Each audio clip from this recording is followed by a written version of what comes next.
¿Y si la persona que amaste toda la vida regresara después de 5 años de silencio, y la única explicación que tuviera fuera aquella que ninguna explicación del mundo consigue cubrir? ¿Cómo miras la cicatriz de alguien que conoces desde niño y te das cuenta de que el monstruo que atacó tu barrio en la madrugada y aquel niño callado con el que creciste junto son la misma cosa? Esta es la historia de Camila Suárez, auxiliar de enfermería de La Victoria, mujer que aprendió desde temprano que el miedo o lo dominas o te devora. Y de la noche en que ella descubrió que la cosa que asombraba la calle de los Mangos tenía una cicatriz en el hombro izquierdo y una sonrisa torcida que tiraba más hacia un lado que hacia el otro, y que ella conocía esa sonrisa de memoria. Antes de empezar, quiero pedirte que dejes un me gusta y te suscribas al canal. Dime desde dónde estás viendo esta historia. La Victoria no es el tipo de barrio que aparece en una postal de Lima. No tiene playa, no tiene puente iluminado, no hay jolgorio en las aceras. Lo que tiene son casas pegadas unas a otras, callejones que doblan en otros callejones, postes que parpadean y que nadie arregla, y un calor que no se va, ni cuando el sol se esconde detrás de las nubes cargadas que llegan del mar cada atardecer. El olor del barrio es una mezcla de frituras de los puestos de comida en la esquina, de agua de lluvia vieja estancada entre los adoquines, y de algo más difícil de nombrar, algo parecido al cansancio acumulado de gente que trabaja mucho y duerme poco. Es en esta, La Victoria, donde Camila Suárez aprendió a andar rápido, a mirar al suelo y a no responder cuando la llaman. Tiene 28 años. Vive en una casa de 2 pisos con su madre, doña Lucía, una mujer pequeña de cabello canoso, que se levanta a las 5 todos los días para vender empanadas en la puerta antes de que el sol caliente. Camila es auxiliar de enfermería en el hospital universitario. Hace el turno de la tarde y regresa en autobús todas las noches de la semana. Se baja en la parada de la avenida Arequipa y camina 10 minutos hasta la casa de 2 pisos. 10 minutos que hace con el bolso cruzado al pecho, paso firme y ojos que no paran de barrer las 2 aceras al mismo tiempo. Su madre le pide que tome un taxi. Ella dice que no tiene dinero. La madre sabe que es verdad y se queda callada. En el hospital dicen que Camila tiene sangre fría, que trabaja al lado de pacientes graves sin hacer muecas, que sostiene la mano de gente que está partiendo como si aquello fuera lo más natural del mundo. La enfermera jefa Rosana una vez dijo que debería haber sido médica, pero Camila sonrió solo con la comisura de la boca y no respondió. No era sangre fría, era que desde niña aprendió que el miedo o lo dominas o te devora, y ella no tenía ninguna intención de ser devorada por nada. Esa lección la aprendió por culpa de Renzo. Renzo Cárdenas era hijo de Don Helio, el cerrajero de la calle de los Mangos, un hombre bajo de bigote espeso, que pasaba el día entero arreglando cerraduras y haciendo copias de llaves, y al que todo el barrio conocía y respetaba. Renzo creció en la acera frente a la casa de 2 pisos de Camila, flaco, de ojos oscuros y sonrisa torcida que aparecía más de un lado que del otro. Un niño callado que prefería mirar el mundo a formar parte de él, pero que cuando Camila lo llamaba, venía sin quejarse. Fueron inseparables de los 6 a los 17 años. Corrían por el barrio juntos, saltaban el muro de la finca para agarrar mangos verdes, robaban jugo de caña del puesto de Don Duda cuando él se daba la vuelta. Hicieron todo lo que un niño pobre de barrio hace cuando la vida aún es ligera.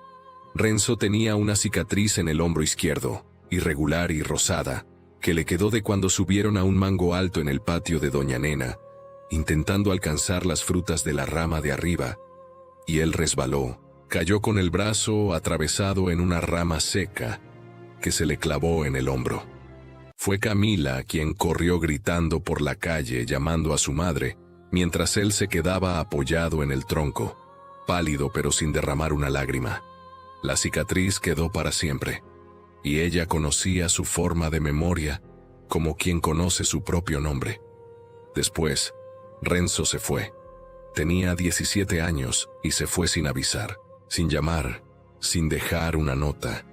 Don Elio decía que su hijo estaba trabajando en el interior, que volvería pronto, pero los ojos del viejo delataban que era mentira. Los ojos de Don Elio siempre delataron todo lo que la boca intentó esconder. Camila esperó, se enojó. Luego fue aprendiendo a no esperar más, y la vida siguió. ¿Qué es lo que la vida hace independientemente de lo que queramos? Pasaron 5 años. La noche en que todo cambió comenzó igual que todas las otras. Camila salió del hospital a las 10 de la noche exactamente. Tomó el autobús en la parada de la avenida Arequipa, se bajó en la parada de siempre y comenzó la caminata de regreso. La Victoria estaba más vacía de lo común para un jueves.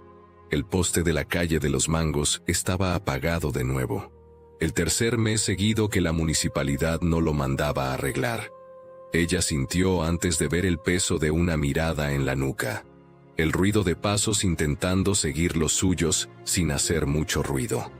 Camila apresuró el paso. Los pasos de atrás también se apresuraron. Ella dobló en el primer callejón intentando acortar camino. Error. El hombre apareció en la entrada del callejón antes de que ella llegara al otro lado. Era grande. Usaba una camiseta rota en el cuello y tenía una navaja en la mano derecha que abrió despacio con una calma que era casi un insulto. La voz salió ronca y baja. La bolsa, ahora. Camila retrocedió. Su espalda chocó contra la pared de ladrillo aún caliente por el calor del día. Pensó en Vía, que dormía arriba. Pensó en el salario que estaba en la billetera. Pensó que si gritaba probablemente nadie la oiría a tiempo. Su mano comenzó a ir en dirección al asa del bolso. Fue entonces cuando llegó el ruido. No fue un ruido que ella supiera describir bien después cuando lo intentó. Era un chasquido de teja, un roce pesado de un peso moviéndose, y luego un rugido grave que venía de algún lugar en el fondo del pecho, de algo que hizo que el aire del callejón cambiara de temperatura, como si la temperatura hubiera bajado de repente 5 grados, sin motivo alguno. El hombre de la navaja miró hacia arriba antes que ella, y lo que vio en el tejado de la casa de 2 pisos hizo que la navaja cayera al suelo con un tintineo fino. Lo que saltó no era un perro. Demasiado grande, demasiado peludo. Cayó entre los dos con un golpe que estremeció el asfalto, y cuando se volvió hacia el asaltante, Camila vio la espalda ancha, la columna arqueada, las garras largas que arañaban el cemento del suelo con un sonido de metal raspando piedra. El hombre no gritó, simplemente corrió, tropezó con su propio pie, se levantó, desapareció en la oscuridad de la calle como si el propio diablo estuviera detrás. En segundos, el callejón estaba en silencio de nuevo. La criatura no lo siguió. Se quedó quieta en el centro del callejón, inmóvil como quien espera algo.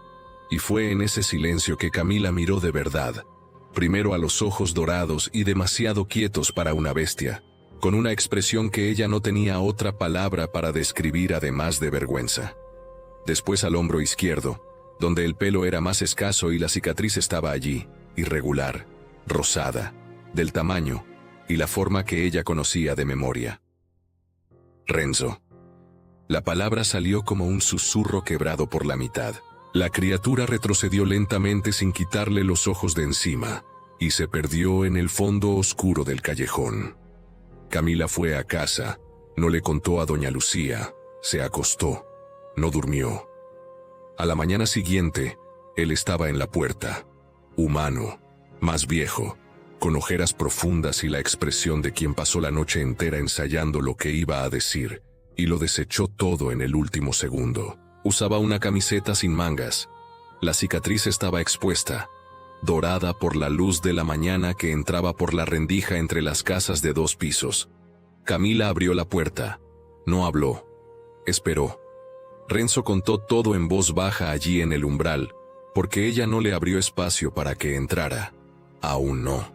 Contó que fue a trabajar a una hacienda en el interior de una provincia del norte a los 17 años, huyendo de una deuda de su padre que no era culpa de nadie, pero que pesaba sobre todos. Una deuda con gente a la que no es bueno deberle, que había enviado un mensaje, y don Helio estaba asustado, y pensó que si el hijo desaparecía por un tiempo, las cosas se resolverían.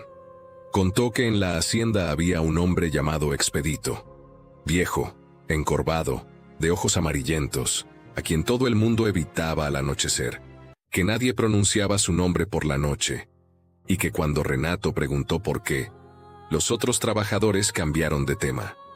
Contó que una noche de luna llena fue al estanque a buscar agua porque el grifo del alojamiento se había atascado, y encontró a Expedito allí, pero ya no era Expedito, era otra cosa, y esa otra cosa hizo con él lo que la maldición dicta.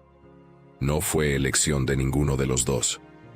Contó que se mantuvo lejos porque tuvo miedo de lo que podía hacerles a las personas que amaba, especialmente en noches de luna llena, cuando el control se va esfumando lentamente como arena escurriéndose entre los dedos, y la cosa va apoderándose de adentro hacia afuera. Camila escuchó todo sentada en la silla de la cocina con las manos en el regazo, y el café enfriándose en la mesa. Cuando él terminó, hubo un largo silencio. Después, ella se levantó, fue hasta el cuarto, abrió la puerta, dejó que Bea corriera a la sala, volvió a la cocina y se sentó de nuevo. Deberías haberme llamado. Él no tenía respuesta para eso y ella sabía que no la tenía. Se quedaron juntos. No fue simple. No fue como en las películas. Estuvo lleno de silencio y de noches en que él desaparecía antes del anochecer, y doña Lucía hacía preguntas que Camila no respondía. Cada luna llena ella no dormía. Se quedaba en la ventana esperando oír su paso en el portón antes del amanecer. A veces llegaba con barro en la rodilla y arañazos que sanaban demasiado rápido. Ella limpiaba sin preguntar. Era auxiliar de enfermería. Sabía cuidar lo que dolía. Pero el Salto no se quedó tranquilo. Las primeras señales llegaron 2 meses después del regreso de Renato, cuando los perros del barrio empezaron a ladrar sin parar cada madrugada. No era el ladrido de perro que escucha un ruido. Era otra cosa. Un ladrido largo, desesperado, de animal que siente peligro, que los instintos le gritan que huya, pero la cadena no lo permite. Don Valdecir, el vecino de la casa de la esquina, hombre gordo de bigote fino que pasaba los días en la puerta bebiendo cerveza fría y diciendo lo que nadie le había pedido, llegó un día con esa risa suya de quien cree que todo es una tontería. Anda, muchacha. ¿Viste a esos perros ladrando toda la noche? Debe ser algún bicho del monte que entró en el barrio, un zorro, qué sé yo. ¿Qué bicho sanguinario? Camila no respondió, solo asintió con la cabeza. Pero no era un zorro. La semana siguiente, el gato de doña Antonia desapareció. Un gato viejo, manchado, que nunca salía del patio desde hacía 12 años. Doña Antonia lloró 2 días y dijo que había visto una sombra grande en la acera en la madrugada. Una sombra que no era de perro ni de gente, que se movía de forma diferente, demasiado encorvada, demasiado pesada. Don Valdecir escuchó la historia y soltó una carcajada. «Virgen Santa, doña Antonia, usted está viendo cosas, por Dios. Debe ser un vecino nuevo con un perro callejero grande». Pero la voz de doña Antonia era seria cuando respondió. «No es un perro callejero, Valdecir, y ya verás cuando sea demasiado tarde». Doña Nenem, la viejita que vivía al final de la calle en una casa pequeña de pared azul descolorida, y a quien todo el mundo del barrio visitaba cuando necesitaba té para el dolor de cabeza o una bendición para el mal de ojo, fue quien llegó a la puerta de Camila 3 días después. Era temprano, ni siquiera las 7 de la mañana, y la vieja golpeó la madera con los nudillos 3 veces, despacio, como quien no quiere llamar la atención. Camila abrió la puerta, y la viejita entró sin ser invitada. Se sentó en la misma silla de la cocina donde Renato se había sentado. Miró a Camila con ojos de quien sabe más de lo que dice y preguntó: «¿El muchacho que está durmiendo aquí, niña? ¿Cuánto tiempo hace que llegó?» Camila se quedó inmóvil. No respondió. Doña Nenem continuó en un tono bajo, casi un susurro. «Yo conozco esas historias. Mi madre me contó, y la madre de ella antes aún. Cuando vine de niña del interior, ya sabía lo que es esto. El bicho está aquí en el barrio. Lo sé por el olor que queda en el aire de madrugada y por los perros. Y una cosa sé con certeza. No hay solo uno. Camila sintió el frío bajar por la espalda como agua helada. ¿De qué está hablando, señora? Hay dos, Camila. Dos haciendo lo mismo. Pero uno de ellos ya lo conoces. Y el otro es más viejo, más perdido y más peligroso porque ya no recuerda bien lo que es ser gente. La vieja se levantó, puso la mano en el hombro de Camila por un segundo y se fue sin decir nada más. Aquella noche, Renato llegó antes del anochecer, algo que no hacía normalmente, y Camila le contó lo que doña Nenem había dicho. Él se quedó inmóvil por un tiempo, mirando el suelo, las manos grandes abiertas sobre la mesa. «Lo sé», dijo él. «Hace unos 2 meses que siento la presencia por las noches. A veces veo un rastro demasiado grande para ser mío. Me pregunto si es imaginación, pero no lo es». «¿De quién es?». Él tardó en responder y cuando lo hizo, la voz le salió tan baja que ella tuvo que inclinarse para escuchar. «Todavía no sé, pero lo voy a averiguar». Los ataques comenzaron la semana siguiente. El jueves por la noche, Toñito, el primo de Camila, un muchacho de 22 años que trabajaba en la panadería de la Avenida de los Álamos y siempre volvía a pie después del turno de noche, fue encontrado al principio de la calle de los Mangos, sentado en el bordillo, con el rostro blanco como el papel y las manos temblando, incapaz de decir una palabra durante casi media hora. Cuando finalmente logró hablar, dijo solo que había visto una cosa enorme en las sombras, que se había tirado en un contenedor de basura para esconderse y que la cosa se había detenido. Había olfateado el aire alrededor y luego había desaparecido en la oscuridad. Toñito no tenía un arañazo en el cuerpo, pero tardó 3 días en poder dormir bien. Don Valdecir, que escuchó la historia al día siguiente, levantó los brazos. «Anda, muchacho, eso es cuento de borrachos. Toñito bebió aguardiente del malo, ¿no fue así?». Toñito lo miró con ojos de quien está cansado de ser ridiculizado y no respondió. 2 días después, fue el propio don Valdecir quien no volvió a casa a la hora de siempre. Su mujer, doña Cleide, fue a buscarlo y lo encontró en el callejón trasero, sentado, apoyado en la pared, con la camiseta rasgada en el hombro y un arañazo largo en el brazo que sangraba lentamente. No estaba gritando, no estaba desmayado, pero tenía una expresión que doña Cleide nunca había visto en el rostro de su marido en 20 años de matrimonio.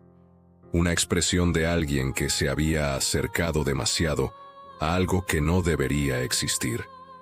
En el hospital, mientras Camila limpiaba la herida de su brazo sin hacer ninguna pregunta, don Valdecir se quedó mirando el techo por un tiempo y dijo, con una voz en la que había desaparecido toda la arrogancia: «Era grande, Camila, más grande que cualquier bicho que haya visto en toda mi vida.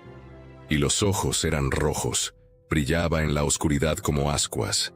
Pensé que iba a morir». Camila enrolló la venda en su brazo sin responder, pero por dentro ella sabía que las cosas habían cambiado. Lo que andaba por el barrio ya se había acercado demasiado a gente que ella conocía. Aquella madrugada, ella se quedó en la ventana esperando a Renato, que desaparecía cada noche de luna creciente.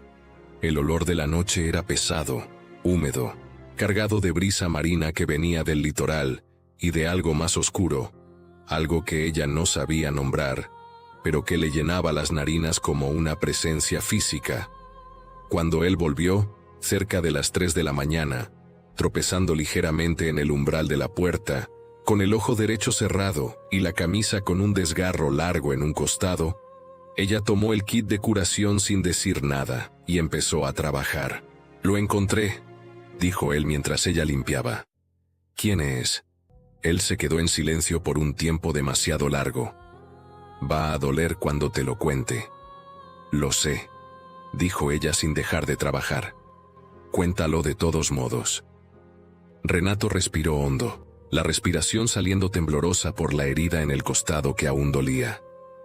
«Es mi padre, Camila, es don Helio. El kit de curación se detuvo en el aire. Ella se quedó mirándolo. Tu padre desaparecía cada luna llena. Yo creí que eran cosas de la bebida, lo que los otros decían, pero no era. Cuando yo me fui para Boyacá, él me tomó la mano en la puerta y di que no era seguro que me quedara, que tomara lo que pudiera y me fuera. Creí que era por la deuda, pero no. Él ya sabía lo que iba a encontrar allá en Esteban, porque Esteban lo hizo con él primero. Lo hizo muchos años atrás, y mi padre vivió con eso escondido toda la vida y nunca me lo contó por miedo a asustarme. Y lo que él no sabía era que Esteban también lo haría conmigo cuando llegara a la finca. Fue como si estuviera planeado. El silencio de la cocina era absoluto. Afuera, un perro comenzó a ladrar largo y desesperado. Él está perdiendo el control, Camila. Lleva más tiempo que yo con esto y está más viejo. El cuerpo ya no soporta el peso de la transformación de la misma forma. Y cuando la bestia se hace más fuerte que el hombre, la conciencia va desapareciendo. Primero, la criatura se queda y el hombre se desvanece lentamente. Y él está casi en ese punto. ¿Cuánto tiempo? Poco.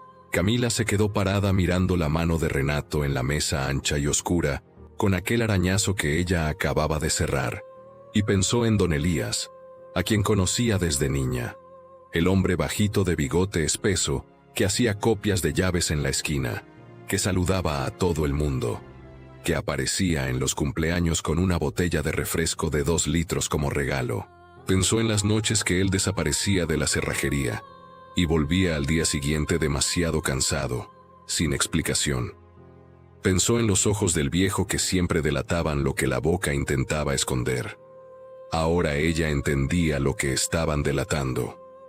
La noche de luna llena, redonda, plateada, que cubría el barrio hondo entero como un foco frío, fue cuando todo llegó a un punto sin retorno. Don Elías estaba en la calle de los Mangos. El perro de doña Antonia, que había vuelto a casa 2 días antes, comenzó a aullar de una manera que despertó a la mitad del barrio. El olor llegó primero, antes de cualquier imagen, un hedor denso, animal, mezclado con algo húmedo y caliente que se coló por la rendija de la ventana, y despertó a Camila de su medio sueño. Ella estaba en la ventana cuando vio la sombra en el tejado de la casa de 2 pisos de enfrente. No era Renato.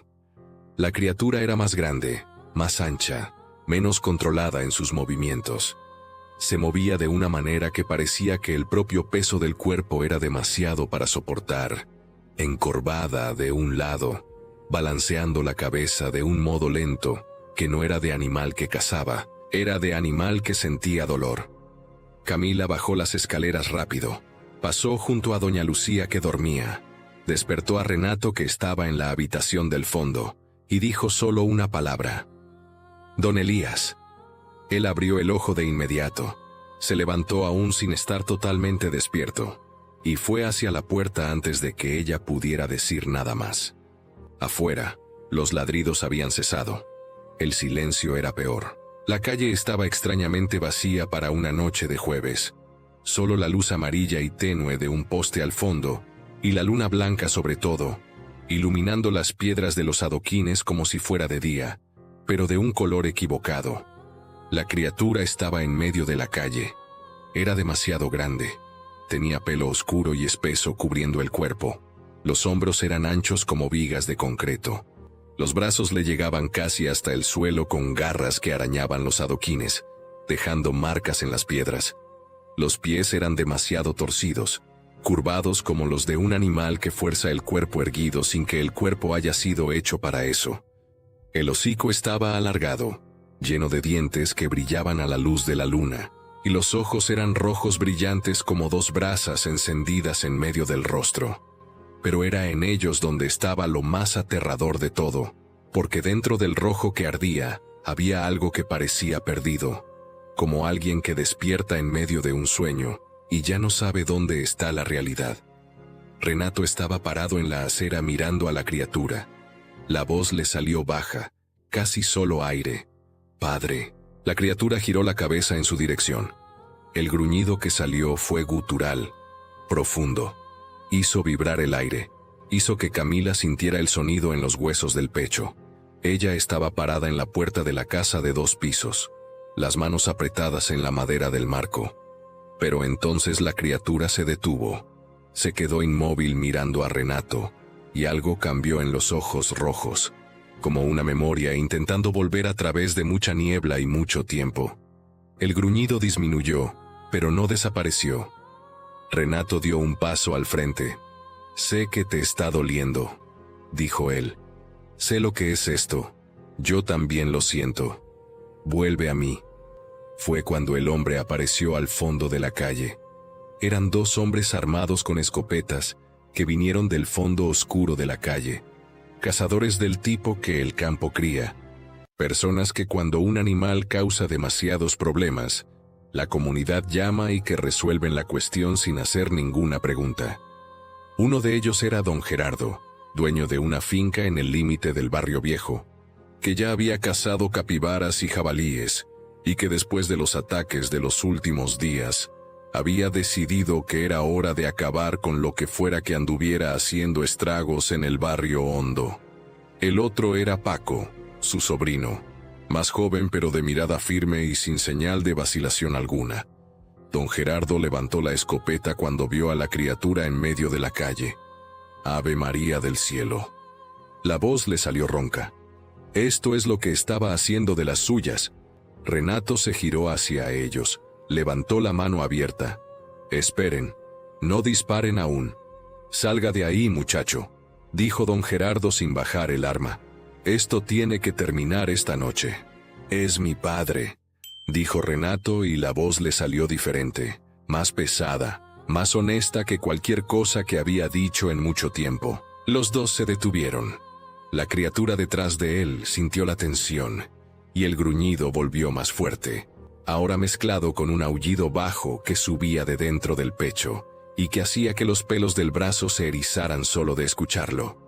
Ella se estaba volviendo más agitada, los pies arañando los adoquines, los ojos rojos pasando de los 2 hombres armados a Renato, y de vuelta a los hombres a una velocidad que no era humana. «Está perdiendo el control», dijo Camila, que había bajado hasta la acera sin percibir exactamente cuándo. «Si disparan, ella atacará, y todo va a empeorar. Y si no disparamos, atacará de la misma forma», respondió Paco sin quitar los ojos de la criatura. Renato no esperó más. Tomó la decisión que solo él podía tomar. Se giró hacia la criatura, dio 2 pasos al frente, colocó la mano en el hocico enorme de la bestia con una firmeza que no tenía miedo alguno. Por debajo, solo alguien que conoce la cosa que está tocando, que convive con ella desde dentro y que entiende su lenguaje sin necesidad de palabras. «Basta», dijo él. «Se acabó, padre». La criatura lo miró, los ojos rojos parpadeando, y en ese parpadeo hubo una fracción de segundo en que el rojo cambió de tono, se volvió menos brasa y más cansancio. Entonces don Gerardo dio un paso en falso. Tropezó en el agujero de los adoquines y la escopeta se disparó. El tiro fue hacia arriba. No alcanzó a nadie, pero el sonido explotó en la calle como un trueno. Los perros del barrio, todos al mismo tiempo, estallaron en ladridos. Ventanas se abrieron. Luces se encendieron. Y la criatura que había estado casi quieta, reaccionó al estruendo con un aullido que barrió la calle entera y se abalanzó sobre don Gerardo en una fracción de segundo. Renato interceptó a mitad de camino. Ya no era totalmente humano cuando hizo eso. Los hombros habían perdido su forma correcta, los ojos se habían vuelto dorados, y las manos habían alargado los dedos. Pero aún era mitad gente, mitad otra cosa, y esa mitad gente fue suficiente para contener el impacto. Los dos cayeron sobre los adoquines, con un golpe de fuerza que abrió un agujero en la pared de la casa de 2 pisos de al lado. Los 2 cuerpos rodando, luchando, mientras don Gerardo retrocedía arrastrando a su sobrino que estaba blanco de susto. Camila corrió. No pensó, no calculó. Corrió hacia adentro del combate, se lanzó al espacio entre los 2 cuerpos y gritó el nombre de Renato y el nombre de don Elías al mismo tiempo, con voz de quien no tiene miedo, no porque sea valiente, sino porque el miedo llegó a un lugar tan profundo que dejó de importar. La criatura que había sido don Elías se detuvo. Camila estaba en medio de los dos con los brazos abiertos, no como barrera, sino como presencia, y la voz la controló para no temblar. Don Elías, dijo, sé que usted está ahí dentro. Sé que usted me le conozco desde niño. Sé que usted nunca quiso hacer daño a nadie. Quédate quieto. Puedes quedarte quieto ahora. El gruñido tardó un tiempo largo, pesado como plomo, en ir disminuyendo. Pero fue disminuyendo.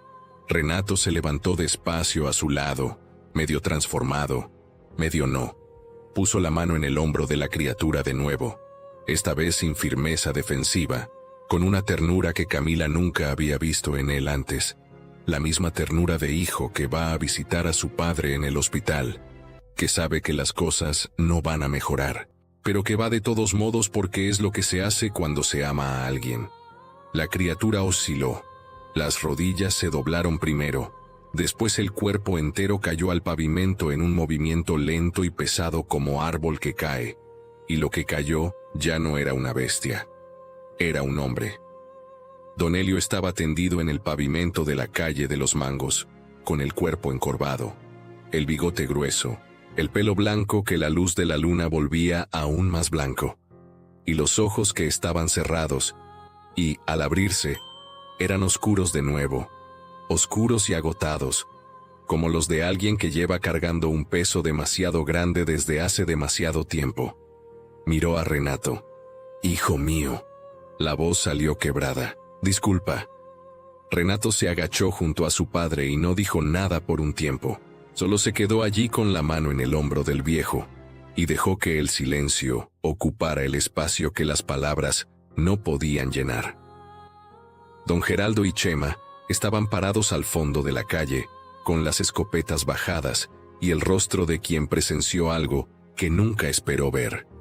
Los ojos grandes yendo de la criatura que se había convertido en hombre, a Renato que estaba volviendo a su forma humana lentamente, a Camila que estaba de rodillas en el pavimento con las manos sucias de sangre vieja de la herida del padre de Renato, y que miraba todo aquello con una expresión que no era ni alivio ni victoria. Era la expresión de alguien que pasó toda la noche sosteniendo un peso enorme, y que ahora puede finalmente respirar, pero que sabe que el peso no ha desaparecido, solo ha sido apoyado en el suelo por un momento. Don Geraldo se giró hacia Chema, y dijo en una voz tan baja que apenas salió, «No vimos nada esta noche». Chema asintió con la cabeza sin poder decir palabra alguna. Los dos se fueron despacio por el fondo oscuro de la calle sin mirar atrás. Después de que desaparecieron, quedó el silencio, la luna sobre todo, y los tres en el pavimento. Camila, Renato y Don Elio, que ya no era una amenaza, pero que seguía siendo lo que era y siempre sería. Los dos hombres que cargaban la misma maldición uno al lado del otro, y una mujer que había elegido quedarse. Renato miró a Camila por encima de su padre, que estaba semiconsciente. «Deberías haberte quedado en casa, y tú deberías haberme llamado». Ella respondió con la misma frase de siempre. Él no sonrió, pero sus ojos se cerraron por un segundo de una manera que era su forma de sonreír, cuando no quería que nadie supiera que estaba sonriendo. Cargaron a Don Elio dentro de la casona. Doña Lucía despertó con el ruido, bajó las escaleras, vio todo y no preguntó nada. Solo se quedó mirando al viejo con ese rostro de madre que ya ha visto mucho, y que sabe cuándo preguntar y cuándo no es el momento. Camila trató las heridas con lo que tenía en el botiquín. Los arañazos eran profundos, pero iban a curarse más rápido de lo normal, ella ya lo sabía. Don Elio se quedó despierto mientras ella trabajaba y, en un momento dado, sin mirar a nadie en específico, dijo: «Me iba a ir, Renato. Tenía miedo de hacer daño. Me iba a ir antes de la luna llena, pero no pude salir a tiempo. La deuda de cuando eras joven, la resolví, pero tardé demasiado tiempo, y cuando la resolví la maldición ya te había alcanzado. Y nunca te perdoné por eso, nunca me perdoné». «No es tu culpa», dijo Renato. «No es culpa de nadie», dijo Camila sin dejar de trabajar. «Pero es de todo el mundo que tendrá que vivir con esto».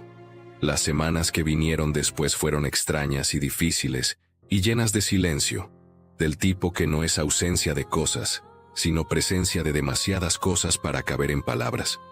Don Elio se quedó un tiempo en la casona de Camila, durmiendo en la habitación del fondo mientras se recuperaba, y en ese tiempo, ella pudo observar a los dos hombres juntos. La forma en que Renato se volvía más callado pero menos tenso, la forma en que Don Elio se despertaba de madrugada con sudor frío, y Renato aparecía en la puerta de la habitación sin ser llamado, como si sintiera la agitación de su padre desde donde estuviera. Doña Nenem apareció una mañana con una tela morada llena de nudos, y un amuleto que, según dijo, venía de una curandera más vieja que ella, del interior de Andalucía. Una protección no para acabar con lo que había, sino para ayudar a que lo que había se contuviera. Ella le entregó un pedazo a Renato y otro a Don Elio, y dijo que no hacía milagros, pero que ayudaba a que la madrugada pasara más rápido. Don Valdecir se recuperó del arañazo, y nunca más hizo bromas sobre historias de bestias del barrio en la puerta de su casa. No volvió a sacar el tema, regresó a su cerveza fría, y al silencio que era mucho más respetuoso que el ruido anterior. Toñito empezó a volver de la panadería en autobús por la noche, sin que nadie se lo pidiera. La calle de los Mangos no cambió. Las farolas siguieron apagadas, los callejones continuaron oscuros, el calor siguió siendo sofocante de día y pesado de noche.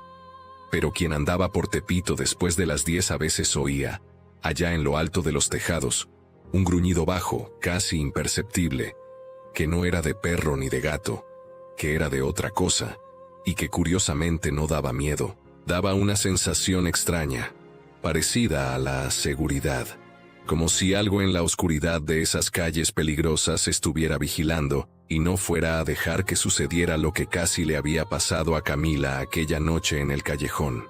Renato no es un monstruo, nunca lo fue. Don Elio tampoco, pero los dos llevan uno y siempre lo llevarán. Y Camila lo lleva consigo porque eligió, y no hay día que no piense en el peso de esa elección. No hay madrugada de luna llena que no se quede en la ventana esperando, y no hay mañana después de esas madrugadas que no se levante y prepare el café como si nada hubiera pasado.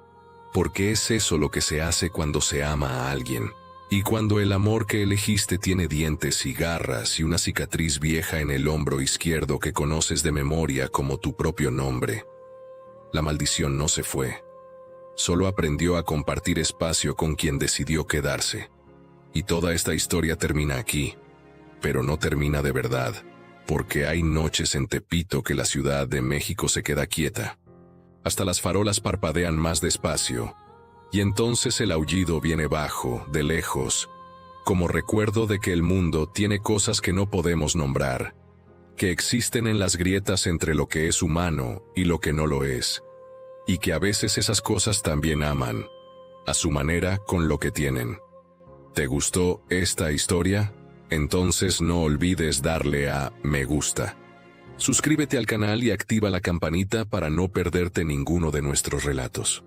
Cuéntanos en los comentarios. ¿Crees en estas historias de hombres lobo? ¿Ya has oído hablar de algún caso así en tu región?